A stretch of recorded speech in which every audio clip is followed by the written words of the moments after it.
Bonjour, mon nom est Marc-André de chez Leisure Days. Alors aujourd'hui, vidéo pour vous montrer comment hiverniser la roulotte. Premièrement, vous allez avoir besoin de l'antigel, d'une drill, très important parce que vous allez avoir des panneaux à enlever. Ensuite, un ratchet avec des douilles. Première douille, 15-16 pour les chauffe-eau de marque Atwood et l'autre douille de grandeur 1 pouce et un 16 pour Suburban. Première étape, il faut déconnecter notre eau de la roulotte. Donc ça, c'est la première étape. Il faut faire certain que notre eau est fermée. Alors, je crois que j'ai fermé l'eau. Espérons-le. Peut-être pas. Ouh!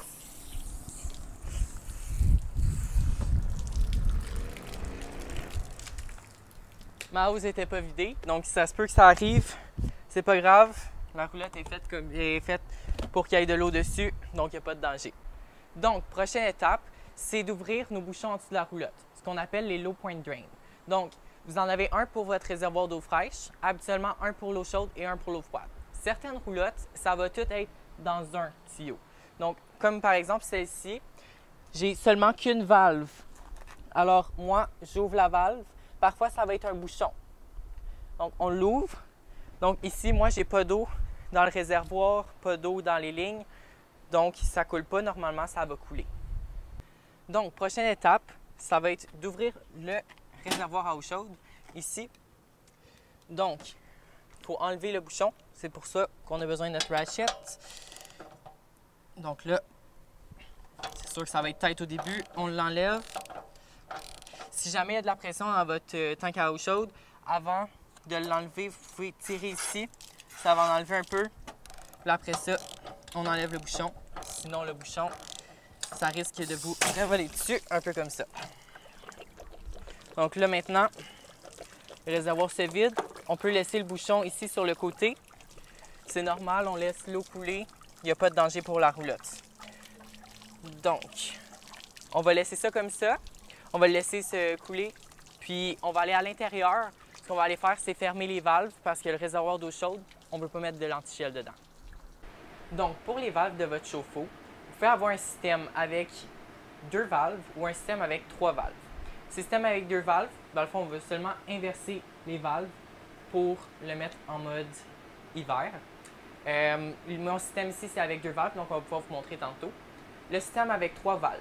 On a 2 valves qui, pendant l'été, sont dans le sens du tuyau. Il faut les inverser, donc ils vont être sens contraire au tuyau. Puis la valve du milieu va se retrouver maintenant dans le sens du tuyau du milieu. Donc ce que ça va faire, c'est que l'eau ne pourra plus aller dans le réservoir à eau chaude et l'eau chaude et l'eau froide vont se mélanger. Donc l'antigel va pouvoir aller dans les deux, même s'il n'y a pas de réservoir d'eau chaude. Alors, pour ici, on a 2 valves. Il faut simplement les inverser. Donc, on en inverse une et on inverse l'autre. Parfait. Donc, ici, nous sommes rendus à mettre l'antigel dans toutes les lignes de la roulotte. Alors, comment faire? Il faut premièrement localiser la pompe dans la roulotte. Souvent, ça va être dans un compartiment. Il peut y avoir une porte en avant. Donc, c'est pour ça qu'on a besoin d'une drill aujourd'hui. Donc, si jamais il y a des petites plaques, il faut juste enlever les vis. On ouvre, la pompe se trouve derrière. Si jamais vous ne la trouvez pas, allumez votre pompe puis essayez d'entendre le bruit. Vous allez peut-être la trouver quelque part dans la roulotte. Ensuite, certains modèles de roulotte, il va y avoir seulement qu'une valve pour changer d'été à hiver pour pouvoir l'hiverniser. D'autres, ça va être 2. Donc ici, moi, j'ai un système avec 2 valves. Alors, les valves, ce qu'il faut faire, on inverse chacune d'entre elles. Alors, ce que ça va faire, c'est qu'on va fermer l'accès au réservoir d'eau. Donc, la pompe ne pourra pas prendre l'eau de là. Puis, on va ouvrir la valve pour que notre tuyau ici puisse siphonner notre antigel. Donc, cette valve-là va être ouverte et la pompe va pouvoir prendre l'eau. Alors, je vais insérer le tuyau à l'intérieur. Comme ça, ça va pouvoir siphonner. Ensuite de ça, il faut ouvrir notre pompe, laisser l'antigel aller dans toutes les lignes. Puis, on va commencer à ouvrir les robinets et tout. Donc, ici, on va allumer notre pompe. Donc ici, vous ne l'entendez peut-être pas, mais parce que celle-ci est dehors. Donc, est activée pour le moment. Et là, ce qu'on va faire, c'est le tour de tous les éviers, toilettes, douches, tout ça, faire sûr qu'il y a de l'antigel partout. Alors, on va commencer. Moi, je vous conseille de commencer par l'avant de la roulotte, finir jusqu'en arrière et après ça, faire l'extérieur. Comme ça, on est certain de rien oublier. Alors, on va commencer ici, salle de bain. Ici, on fait couler. C'est rendu rose, on éteint. Voilà, eau chaude. On attend que ça devienne rose.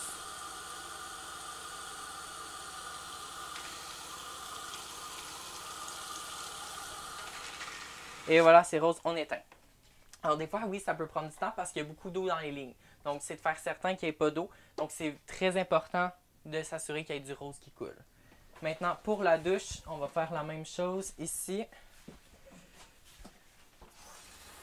C'est eau chaude. Donc, c'est ici, c'est rose, on éteint. Froide, c'est rose, on éteint. C'est ici.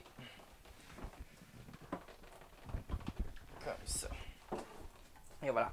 Puis si jamais vous ne voulez pas que l'antigel reste dans le fond d'évier et tout ça, vous pouvez l'essuyer. Il n'y a pas de problème. Dans les réservoirs, c'est normal qu'il y en ait. Puis il n'y a pas de danger à ce moment-là. Seule chose, dernière chose, justement, moi aussi je m'en allais oublier. Faut pas l'oublier. La toilette, ici, faut pas oublier d'appuyer sur la pédale et de faire sortir l'antigel. Puis la raison, la toilette, là derrière, il y a une valve. Cette valve-là, c'est fragile. Donc, s'il y a de l'eau qui reste dedans, il y a un fort risque que quand vous allez arriver, bien, la valve va avoir brisé puis la toilette va couler. Cette valve-là, c'est quand même assez dispendieux à remplacer. Donc, vous ne voulez pas que ça arrive. Très important. Ensuite de ça, ici, on fait l'évier de cuisine. Donc, ici, celui-là, on y va comme ça. Puis, on va y aller tranquillement vers l'eau chaude. Faire certain que tout est bien rose. Donc là, il y avait du rose partout. Donc, tout est correct à ce niveau-là. Donc, dans cette roulotte ici, j'ai pas rien d'autre. Si jamais vous avez un frigidaire, puis que c'est un frigidaire qui fait de la glace et de l'eau, c'est important aussi de l'hiverniser. Donc, en ce moment, pour cette roulotte-ci, nous, ça nous prend 2 gallons d'antigel. Mais pour certaines roulottes, ça peut en prendre 3 pour les plus grandes roulottes. Puis, ceux qui ont des réfrigérateurs, ça va en prendre 4 ou 5. Donc, parfait. Nous voilà maintenant à l'extérieur. Ici, on va fermer le réservoir à eau chaude. Celui-là, il n'y a pas besoin d'antigel dedans. Le réservoir est assez grand. On laisse le bouchon, comme j'ai fait tantôt, en bas.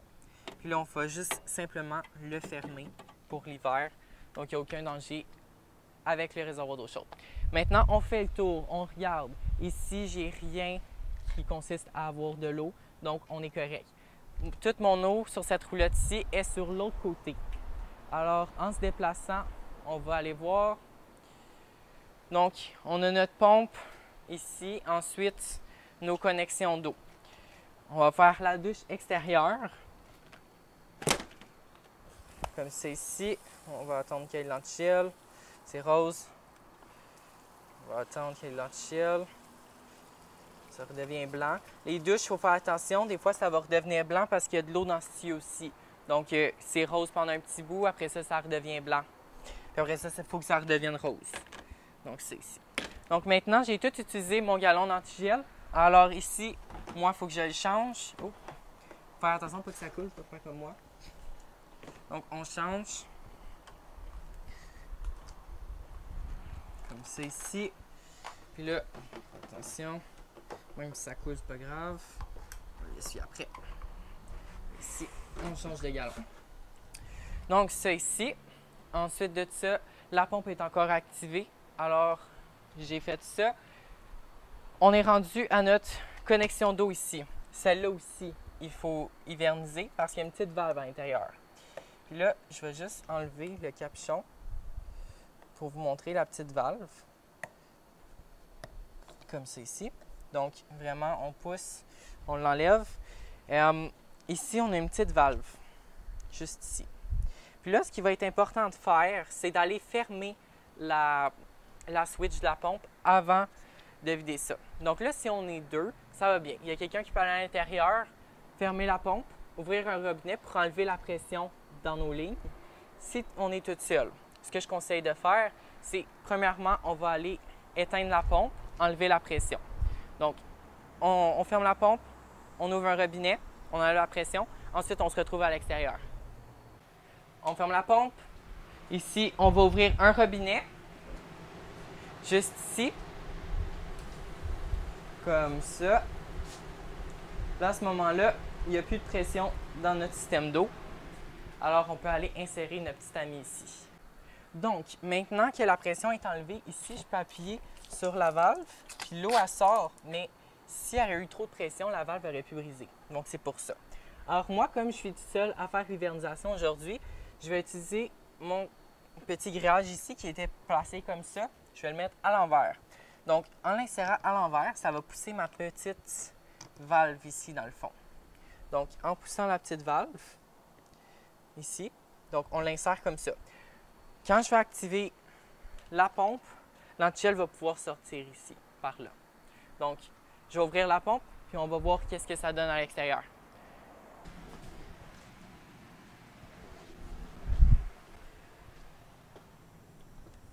Parfait. Donc, maintenant qu'ici l'antigel a coulé, on peut remettre notre petit grillage à l'endroit comme qu'il était. Ensuite, on va fermer ici. Donc, l'hiver, tout est beau. Ça ici, c'est notre réservoir d'eau fraîche. On n'a pas besoin de toucher à ça. Ça ici, dans le fond, l'eau fraîche, tant que le réservoir est vidé. Donc, comme je vous disais tantôt, les valves en dessous de la roulotte, on les ouvre. Ça va vider le réservoir. Puis, ça ici, tout est fait. Ensuite de ça, pour certains modèles de roulotte, vous avez ce qu'on appelle un tank flusher. Donc ça, c'est de l'eau qu'on va mettre dans le réservoir d'eau noire pour le nettoyer. Donc, ce qui arrive ici, c'est que ce dispositif-là, il n'est pas relié au système de la roulotte. Donc, celui-là, il faut l'hiverniser avec une pompe manuelle. Donc ça, on peut s'en procurer en succursale, si jamais on n'en a pas. Donc, souvent, la pompe, là, ça va être placé après, ça reste là. Puis ça, il faut le garder dans la roulotte là, pendant l'année. C'est une petite pompe qu'il faut ajouter. Donc, ça ici, on le met par terre. On va rentrer notre bout noir à l'intérieur. Puis l'autre bout, on vient le visser ici. Donc, comme ça. Ça ici. Donc, ça fonctionne comme une hose à eau. Simplement que le courant, c'est nous qui allons le faire. Donc maintenant, on va y aller une pompe. Là, il faut qu'il y ait de l'antigel. Fait une pompe, 2 pompes, 3 pompes. Et ici, ça peut être difficile un peu là, parce qu'il y a une valve à l'intérieur. Donc ça fait en sorte que l'eau, il faut qu'il y ait quand même bonne pression pour que ça rentre. Donc, une fois que c'est rentré, on va faire même une autre petite pompe là, au cas où. Comme ça. Puis là, on peut. Là, ça se peut, encore une fois, là, ça se peut que ça se puise sur nous. Alors, il faut simplement l'enlever, rester un petit peu plus loin. Il peut y avoir une petite pression qui s'est créée là, ici, à ce niveau-là. Comme ça, ici. Là, on l'enlève. Ça, ici, ce qu'on peut faire, c'est juste remettre le tuyau comme ça pour essayer d'économiser notre antigel. Donc, on peut repomper comme ça va enlever l'excès. Et voilà. Donc ça ici, on a terminé pour ce qui est de l'antigel. Donc comme ça, on peut laisser ça ici. Comme ça. Il ne faut pas oublier de fermer notre pompe quand on a tout terminé. Ça ici, on peut le refermer, faire sûr qu'il n'y ait pas rien qui rentre là. La douche, on ferme tout, dans le fond, tous nos compartiments. On s'assure que ce soit bien fermé pour l'hiver. On ne voudrait pas qu'il y ait de la neige, ensuite de la pluie dessus pendant qu'on n'est pas là. Donc, on ferme ça avec la clé, bien évidemment. Donc ici, nos réservoirs à propane, on a simplement besoin de fermer les réservoirs, faire certains qui sont bien fermés, bien têtes. Une fois que ça c'est fermé, les réservoirs, on peut les laisser là pendant l'hiver. Il n'y a pas de danger. De toute façon, on ne peut pas les rentrer dans la maison. C'est bien important. Ici, notre batterie. Celle-là, par contre, il faut l'enlever. Donc, ce qu'on va faire, c'est tous les fils, donc fil rouge, fil noir. Certaines roulottes, ça va être d'autres couleurs. Moi, ce que je conseille, c'est on prend une photo avant de partir, avant de le défaire. Puis une fois qu'on le défait, on enlève la batterie. on laisse les fils là. Donc, il n'y a pas de danger, les fils restent là. Puis, quand vous allez revenir, au moins, vous allez avoir une photo du setup, dans le fond, pour la batterie. Donc là, dans le fond, on fait juste remettre notre couvercle pour les bonbonnes à propane. On veut les protéger pendant l'hiver. Ensuite de ça, on va fermer nos slide-out, puis le tour va être joué. Donc, tout va être fermé dans la roulotte. On n'oublie pas aussi, on débranche l'électricité. C'est bon de le faire pendant l'hiver. On ne veut pas qu'il y ait quoi que ce soit, un court-circuit, peu importe. Souvent, les campings vont fermer l'électricité, mais c'est bon quand même de débrancher la roulotte. Merci beaucoup d'avoir regardé la vidéo. Donc moi, pendant que je ferme le slide-out, je vous invite à regarder notre autre vidéo sur les pièces que vous allez peut-être avoir besoin pour l'hivernisation. Sinon, si vous avez des questions, dans la bio de la vidéo, vous allez avoir toutes les informations donc pour notre centre de services et de pièces. Merci beaucoup. N'hésitez pas à liker la vidéo et on se retrouve sur une autre vidéo.